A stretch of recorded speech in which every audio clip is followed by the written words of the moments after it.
Hello students, SBN online classes में आपका स्वागत है। मैं डॉक्टर JL शर्मा और आज हम पढ़ रहे हैं भू आकृतिक प्रक्रियाएं। बच्चों, हमारी धरती पर अनेक प्रकार की स्थलाकृतियां हैं वह मिलती हैं, जिसमें आप लोग देखते हैं पर्वत, पठार और मैदान। ऐसी स्थलाकृतियां हैं वह पाई जाती हैं। इनमें भी बहुत सारे प्रकार की आकृतियां हैं वह पाई जाती हैं।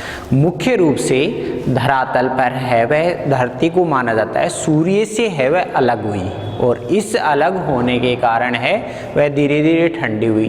पहले गैसीय अवस्था में थी, फिर द्रव्यावस्था में आई, फिर ठंडी हुई तो ठोस अवस्था में आई, और ठोस अवस्था में आई तो यह असमतल हो गई, उबड़ खाबड़ हो गई। कुछ भागों में है वह गड्ढे बन गए, कुछ भाग ऊपर उठ गए।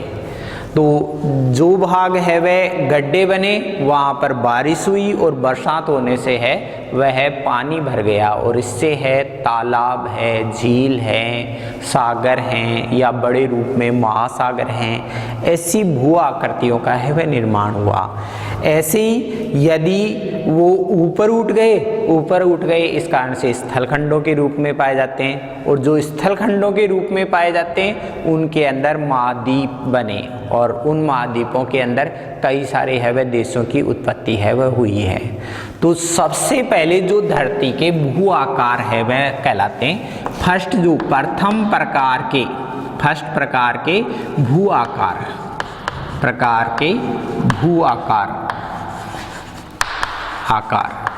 और ये कहलाते हैं महाद्वीप और महासागर। महाद्वीप व महासागर यानी कि है महाद्वीपों की उत्पत्ति हुई और महासागरों की उत्पत्ति हुई।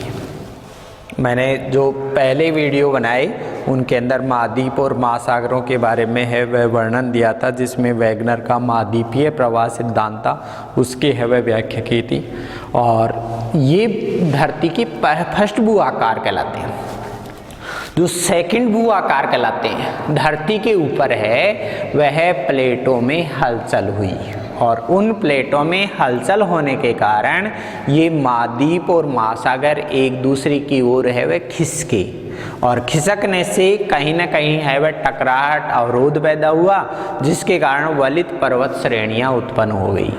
उन्हीं के कारण है वह पठार बने, और उसी की वजह से है वह नदियों के द्वारा, हवाओं के द्वारा अपर्दन होने के कारण, निक्षेपण होने से मैदान बने। यानी कि दूसरे प्रकार की आकृतियां बनी वह पर्वत, पठार और मैदान। ये दूसरे प्रकार के सेकंड प्रकार के भू आकार कहलाते हैं। सेकंड प्रकार के जो भू आकार हैं इस धरती पर वह हैं पर्वत, पठार और मैदान। तीसरे प्रकार के जो थर्ड प्रकार के है वह भू आकार हैं, उनके अंदर जो भी आप चीज़ें देखते हैं, जैसे घाटियाँ हैं, कई प्रकार की घाटियाँ हैं। यू आकार की घाटी है, वी आकार की घाटी है, गोर्ज है, या फिर वाटरफॉल है। इस प्रकार की जो स्थलाकृतियाँ हैं, संरचनात्मक घाटी है। बहुत सारे प्रकार के जैसे हॉर्न हैं, या फिर दैत्याकार सोपान हैं, या फिर है वह यार्डंग हैं, छत्रक हैं। इस प्रकार की जो छोटी छोटी आकृतियाँ बनी जो हमें दिखाई देती हैं, जैसे कहीं टेकरी हो सकती है, कहीं पर है वह गर्तनुमा, गड्ढेनुमा क्षेत्र हो सकता है, कहीं असमतल धरातल हो सकता है, उबड़ खाबड़ धरातल हो सकता है। ये कहलाते हैं, ये तीसरे प्रकार के भू आकार कहलाते हैं। धरती पर ये तीन प्रकार के भू आकार पाए जाते हैं। फर्स्ट में महाद्वीप और महासागर, दूसरे भू आकार पर्वत, पठार, मैदान, और तीसरे भू आकार घाटियां बनाती हैं। अब बात ये आती है कि इनकी उत्पत्ति कैसे हुई होगी, किस प्रकार से ये उत्पन्न हुए होंगे, ऐसे कौन से बल हैं, ऐसी कौन सी प्रोसेस हैं जिनके कारण इन भू आकृतियों का है वह निर्माण होता है। यह है वह काफ़ी लंबे समय से है वह विद्वानों के अंदर चर्चा के विषय रहे हैं, और कई प्रकार के भू आकार हैं, और ये भू आकार मिलकर के है वह इस धरती पर अनेक प्रकार की आकृतियों को है जन्म देते हैं। उसके लिए कई कारक उत्तरदायी हैं, जैसे तापमान है, दबाव है या फिर और कुछ अन्य क्रियाएं, जिनकी वजह से इन भू आकृतियों का है वह निर्माण होता है।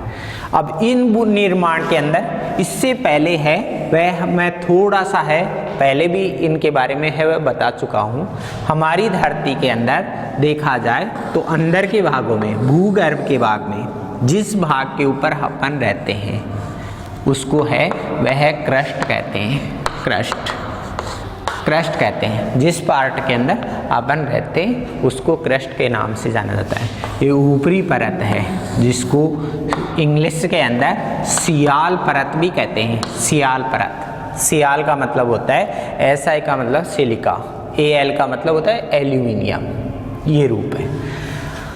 अंदर के भाग में ये लोहे का पिंड है, लोहे का पिंड है, इसको है निफी परत कहते हैं। निफी परत, इसका मतलब होता है Ni का मतलब निकिल होता है और Fe का मतलब होता है फेरस। निकिल और लोहे से बना हुआ ये ठोस पिंड है और ये बीच वाला जो भाग है ये द्रव्य रूप में है। द्रव्य चट्टानों का पिघला हुआ रूप जिसको है वह मैग्मा कहते हैं और इस मैग्मा से बनी हुई परत है जिसका नाम इंग्लिश में सीमा परत भी कहते हैं। इसको सीमा परत। सिलिका और मैग्नीशियम पदार्थ इसमें सबसे ज़्यादा पाया जाता है। तो ये तरल पदार्थों की रूप है। ज्वालामुखी होता है, ज्वालामुखी का जो लावा है इसी परत से ये मैग्मा इस परत को, सियाल परत की कमज़ोर परत को तोड़ करके बाहर विस्फोट के साथ में निकलता है जिसको अपन क्या कहते हैं, ज्वालामुखी कहते हैं। ये प्रोसेस पाया जाता है। अब इस प्रोसेस के अंदर क्या है कि ये जो भाग है ये तो लोहे का बना हुआ है, इस कारण से स्थिर अवस्था में है। इसमें तो ग्रेविटेशन होता है और उस ग्रेविटेशन गुरुत्वाकर्षण बल के कारण ये सीमा परत भी इसकी चिपकी हुई है और सियाल परत भी चिपकी हुई है। लेकिन ये जो दोनों परतें हैं ये द्रव्य रूप में है, ये ठोस रूप में है। तो इस द्रव्य और ठोस रूप में होने के कारण इन दोनों परतों में परिवर्तन होता रहता है। जैसे उदाहरण के लिए यहाँ से है वह मैग्मा बाहर निकला और ज्वालामुखी फटा तो ज्वालामुखी से लावा बाहर निकलता है। अब लावा क्या होता है, जो गर्म चट्टानें होती हैं, भारी गर्म चट्टानें होती हैं, वो गर्म चट्टानें धरातल पर आती हैं, पानी के रूप में है वह आती हैं। विस्फोट के साथ में जब लावा है वह बाहर निकलता है तो वो दूर दूर तक फैल जाता है। दूर दूर तक फैल करके, सपोज कीजिए वो इस तरह से दूर दूर तक फैल करके जमा हो गया। अब यहाँ पर है वह ठंडा हो गया, ठंडा होने से स्थिर हो गया। अब ये पत्थर का टुकड़ा बन गया। अब इसको वो कहेंगे पठार। यदि वो मैग्मा टाइट अवस्था में था, उसका द्रव्य रूप थोड़ा सा गाढ़ा रूप में था, तो वो दूर तक नहीं बहेगा।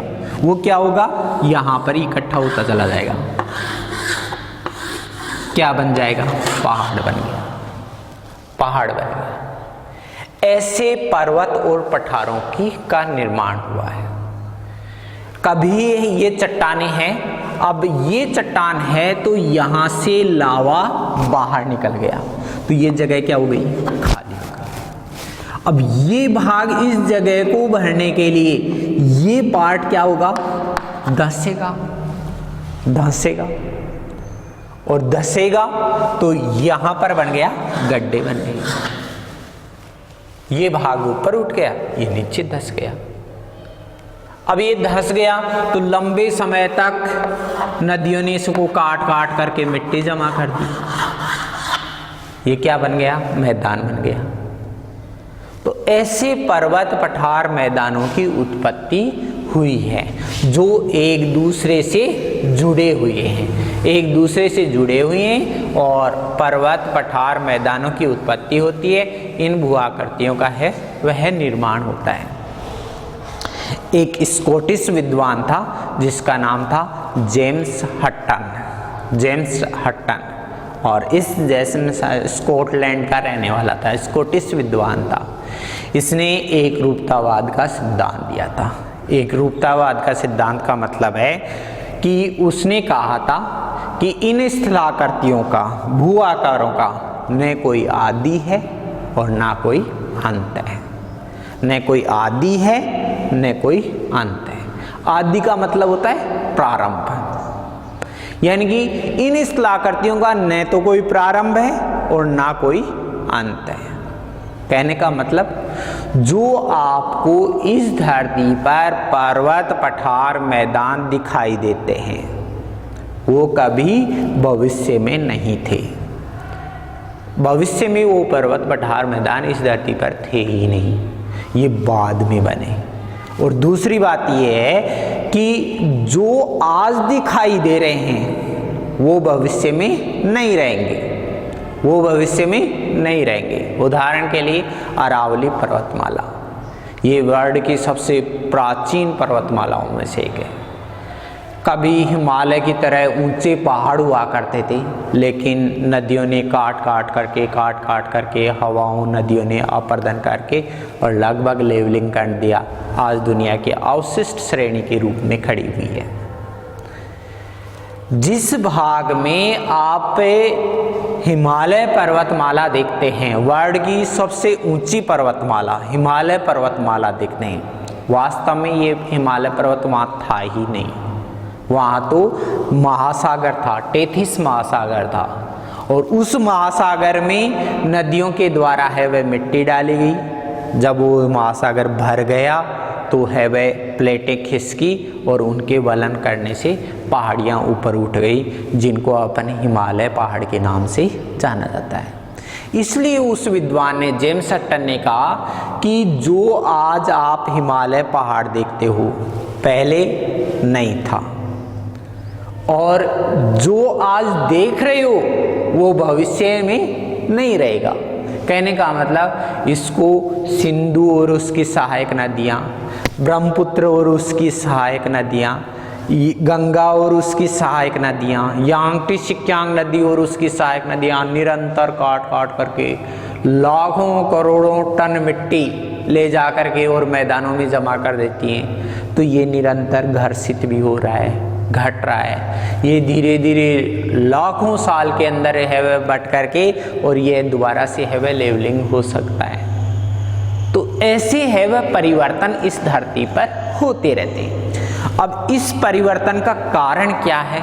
इस परिवर्तन का कारण दो प्रकार की शक्तियां हैं। जो आज आप देखते हैं उसमें दो प्रकार की शक्तियों में संतुलन बना रहता है। एक धरती के अंदर की शक्तियां, इनको बोलते हैं अंतर्जात शक्तियां। अंतर्जात शक्तियां जो धरती के अंदर काम कर रही है, ज्वालामुखी है, भूकंप है, ये धरती के अंदर ही अंदर काम कर रहे हैं। ये प्रोसेस आज भी काम कर रहे हैं और भविष्य में भी ये काम करते रहेंगे। कहीं भूकंप आते हैं, कहीं ज्वालामुखी आते हैं, कहीं झटके, कभी हल्के भूकंप आते हैं, कभी भारी भूकंप आते हैं। मतलब अंदर के भागों में कहीं ना कहीं हलचल हो रही है। कोई ना कोई चट्टानें या तो टूटती हैं या बन रही हैं, कोई ना कोई रूप है। परिणामतः है वह अपनी धरती के अंदर हलचल होती है। इनको बोलते हैं अंतर्जात शक्तियाँ, अंतर्जात बल जो धरती के अंदर काम कर रहे हैं। एक धरती से बाहर काम कर रहे हैं। ये क्या करते हैं? धरातल को, अंतर्जात शक्तियाँ क्या करती हैं? धरातल को क्या बनाती हैं? उबड़ खाबड़, असमतल बना देती हैं। कहीं पर्वत उठ जाता है, कहीं पर पठार बन जाता है। और बाह्य शक्तियाँ क्या करती हैं? इनको काट करके बराबर करती रहती, लेवल करती रहती। जैसे नदियाँ पहाड़ को काट करके लाएंगी, मैदान के अंदर है वह जमा कर देंगी। आपको आश्चर्य होगा, आज हिमालय पहाड़ है, इस हिमालय पहाड़ के पास में ये गंगा का मैदान गहरी खाई थी। ये गहरी खाई थी। ये भाग नीचे धंस गया तो ये भाग ऊपर उठ गया। और इस भाग में गहरी खाई है वह थी। पुराने जमाने में गहरी खाई थी, कारण उसका पता भी लगता है। अपन यहाँ पर है, वह सीकर जिले में कुआं खोदते हैं तो 200-250 फीट के नीचे पत्थर आ जाता है। 200-250 फीट के नीचे पत्थर है। गंगा के मैदान के अंदर आप कुआं खोदोगे तो वहाँ 3-3 हजार फुट के नीचे भी पत्थर नहीं है, वहाँ भी मिट्टी निकलती है। इसका मतलब ये 3000 फीट मोटी जो परत है वह मिट्टी ये गंगा नदी ने हिमालय पहाड़ को काट काट करके यहाँ पर मिट्टी से भर दिया, इसको खाई को भर दिया और आज ये मैदान के स्वरूप में बन गया। तो बाहरी शक्तियां तो क्या कर रही है? बाहरी शक्तियां जैसे नदी है, हवा है, हिमानी है, बर्फ की नदी हिमानी है, तो ये है वह बाहर की इनको काट करके बराबर करती रहती हैं और अंदर की शक्तियां इनको फिर ऊपर उठा देती हैं। फिर ये पार्ट है वह नीचे धंसता है, ज़्यादा वजन हो जाएगा तो नीचे धंसेगा, ये भाग फिर ऊपर उठ जाएगा, फिर पहाड़ बन जाएगा। इससे दोनों में क्या बना रहता है? संतुलन बना रहता है। ये बाह्य जात शक्तियाँ कहलाती हैं। बाह्य जात मतलब ये बाहरी भाग से काम करती हैं और अंतर्जात मतलब अंदर के भागों से काम करती हैं। ये दोनों शक्तियों में संतुलन बना रहता है। संतुलन कैसे बना रहता है? अंतर्जात शक्तियाँ कोई ना कोई संरचना बनाती है, पर्वत बनाएंगी, पठार बनाएंगी, और बाह्य जात जो शक्तियाँ हैं, हवा है, हिमानी है या फिर दूसरे कारक हैं, नदियां हैं, वो काट करके है वह बराबर करती हैं, लेवलिंग करती रहती हैं और इस प्रोसेस को है वह धरातल पर कहते हैं अनाच्छादन की क्रियाएं कहते हैं। अनाच्छादन की क्रियाएं कहते हैं। तो ऐसे ये अनाच्छादन की क्रियाएं के द्वारा है वह दोबारा से लेवलिंग होती रहती है। ये हमारी धरती पर प्रोसेस काम कर रहा है। अब बात करते हैं कौन कौन से बल काम कर रहे हैं। सबसे पहले अपन देखते हैं अंतर्जात बल। अंतर्जात बल या धरती की आंतरिक शक्तियाँ ये धरती के अंदर काम करती हैं और इस अंतर्जात बल के अंदर दो प्रकार की अंतर्जात बल और अंतर्जात बल, इसका मतलब धरती के अंदर के जो प्रोसेस काम कर रही है उसमें दो प्रकार के बल है वह होते हैं। इसमें एक बल होता है महादेश जनक बल, महादेश जनक बल, और दूसरा बल होता है वह पटल विरूपणी बल होता है। पटल विरूपणी बल। महादेश जनक बल उसको कहेंगे जिसमें बड़े भाग पर या तो परिवर्तन होता है, बड़े भाग पर परिवर्तन होता है, उसको महादेश जनक बल कहते हैं। और ये परिवर्तन होता है लाखों वर्ग किलोमीटर के भाग में परिवर्तन होता है। इनको महादेश जनक बलों के नाम से जाना जाता है। ऐसे बलों से महाद्वीपों की उत्पत्ति होती है। बड़े बड़े महाद्वीप होते हैं उनकी उत्पत्ति होती है। अब इसमें दो प्रकार के बल है वह काम कर रहे हैं, या तो उत्थान हो रहा है या फिर है वह निमज्जन हो रहा है। निमज्जन हो रहा है। उत्थान का मतलब या तो भाग ऊपर उठ रहे हैं या फिर है वह नीचे धंस रहे हैं।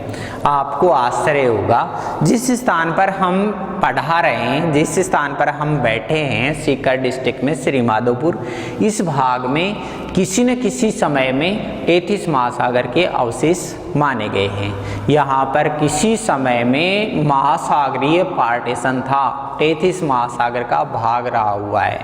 लेकिन यह जो पश्चिमी राजस्थान थार की महान मरुभूमि है, ये धीरे धीरे ऊपर उठ रही है। लंबे समय से ये ऊपर उठ रही है और इस कारण से ये उत्थान या फिर है वह उन्मज्जन की क्रिया कहलाती है। उन्मज्जन की क्रिया। उन्मज्जन और उत्थान में क्या अंतर है? दोनों में ही स्थलखंड ऊपर उठते हैं। उन्मज्जन कहते हैं पानी से बाहर निकलना, और उत्थान कहते हैं जो स्थलखंड है वह धीरे धीरे ऊपर उठना। यह जो थार की महान मरुभूमि है यह आज भी ऊपर उठ रही है। क्यों? इस शेखावट एरिया के अंदर भूकंप आते रहते हैं और उन भूकंपों के प्रभाव से यह धरती आज भी जो थार का रेगिस्तान है वह धीरे धीरे ऊपर उठ रहा है। क्यों? एक जमाने में नीचे स्थान पर था और नीचे स्थान पर था, इस कारण से सरस्वती नदी बहा करती थी, हरे भरे जंगल थे। लेकिन जैसे जैसे ये ऊपर उठता गया सरस्वती नदी है वह लुप्त होती चली गई और साथ के अंदर यह थार की महान मरुभूमि बन गई। तो इस वजह से मरुस्थलीय है वह प्रदेश की उत्पत्ति हुई है। इसमें या तो उत्थान क्रिया करता है, अगर समुद्र से बाहर निकलता है उस प्रोसेस को अपन उन्मुज्जन कहते हैं। निमज्जन या फिर है वह है पतन।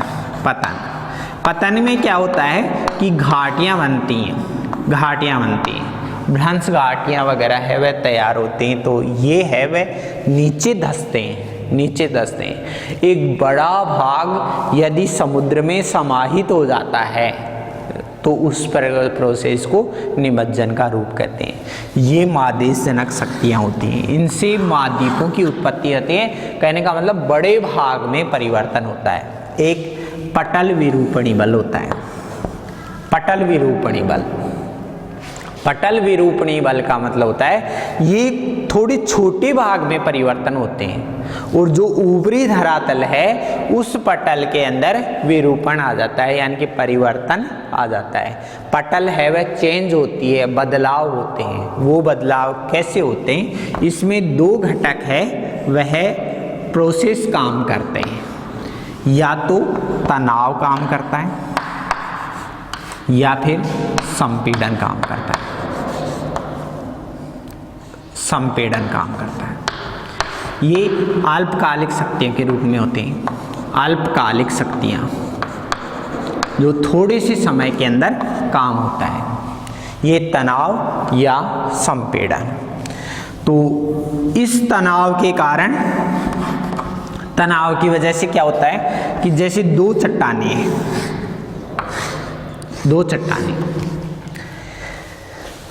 ये चट्टान इस साइड में खिसक सकती है, ये चट्टान इस साइड में खिसक सकती है।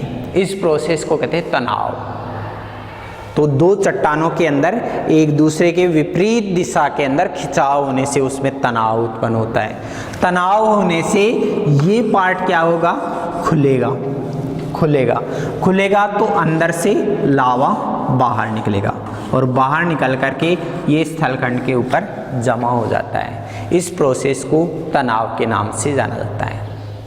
ये प्रोसेस है वह उस लावा पर डिपेंड करती है कि लावा किस रूप में है। अगर लावा गाढ़े रूप में है तो वहीं पर है वह जमा होकर के पहाड़ का रूप ले लेता है, और यदि है वह जो लावा है वह पतले रूप में है तो वो दूर तक फैल जाता है, बाहर निकलता है और दूर तक फैल जाता है। ये पठार है वह बन जाता है। आप ये देखते होंगे आपने यहाँ पर जो भारत का दक्षिण का पठार है, भारत का जो दक्षिणी मानचित्र है वह इस रूप में है। ये पश्चिम घाट की पहाड़ियाँ हैं, पश्चिमी घाट की पहाड़ियाँ हैं। विद्वान ये मानते हैं ये करीब 1600 किलोमीटर की दूरी तक जमीन फट गई, दो टुकड़े हो गई, और दो टुकड़े हुए तो अंदर से लावा बाहर निकला और ये लावा है वह दूर दूर तक जमा हो गया। आज ये लावा का भंडार यहाँ तक ऐसे पाया जाता है। इसको दक्षिण का पठार कहते हैं, भारत में दक्षिण का पठार कहते हैं। तो ऐसे पठारों की है वह उत्पत्ति होती है। लावा अगर गाढ़े रूप में तो वो वहीं पर जमा हो जाता है। आप लोग देखते होंगे दोनों अमेरिका के बीच में अटलांटिक महासागर है और इस अटलांटिक महासागर के बीच में उत्तर से दक्षिण की ओर एस आकार की पर्वत श्रेणी है।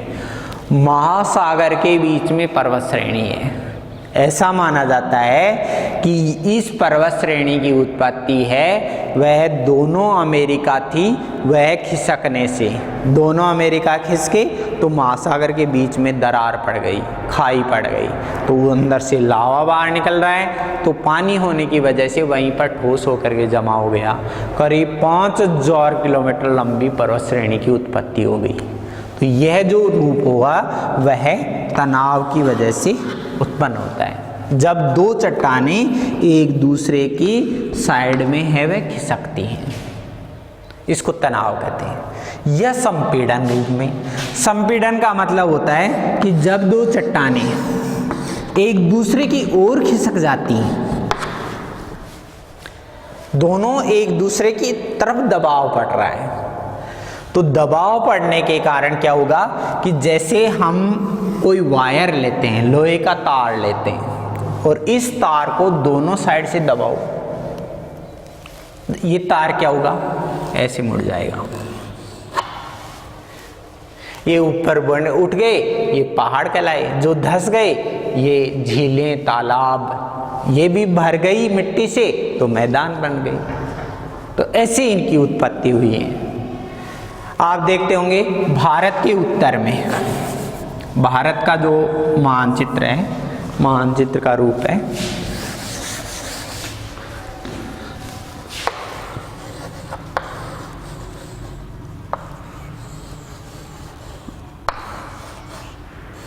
कुछ इस तरह से है, मैं शॉर्ट रूप में थोड़ा सा बता रहा हूँ। ये भारत का मानचित्र है और भारत के अंदर ये गोंडवाना लैंड का पठार है, गोंडवाना लैंड का पठार जो ठोस रूप में था। यहाँ पर चीन है, यहाँ पर है ये अंगारा लैंड है, अंगारा लैंड, अंगारा लैंड की भूमि थी। ये गोंडवाना लैंड कहलाता है, गोंडवाना लैंड, गोंडवाना लैंड कहलाता है। और इसके बीच में ये सागर था, समुद्र था, जिसका नाम था टेथिस महासागर था। ये पानी से भरा हुआ था। एक इंडो नाम से एक नदी थी जो इस अंगारा लैंड से बह करके इधर आकर के गिरती थी। इधर की भी नदियाँ होंगी वो यहीं पर गिरती थी। परिणामतः दोनों साइड से नदियों ने मिट्टी ला करके और इस भाग को भर दिया। जब ये भाग भर गया तो ये भाग खिसका इधर से। जब ये भाग खिसकता है तो ये प्लेट खिसकने की वजह से यहाँ पर क्या होगी, वलित पर्वत श्रेणियाँ उत्पन्न हो गई। ये हिमालय पहाड़ की पर्वत श्रेणियाँ।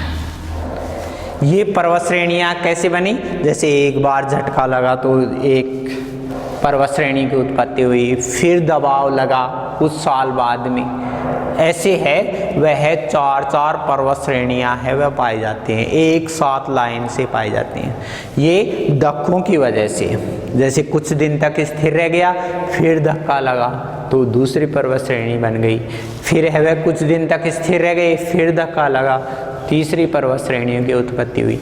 ऐसे पर्वत श्रेणियाँ समानांतर रूप में पाई जाती है। देखिए ये पर्वत श्रेणी ऐसे नहीं पाई जाती, इस तरह से नहीं पाई जाती, क्यों, इस साइड में कोई प्लेट नहीं थी, इस वजह से इन भागों के अंदर ये प्लेट न होने की वजह से इधर पर्वत श्रेणियों की उत्पत्ति नहीं हुई।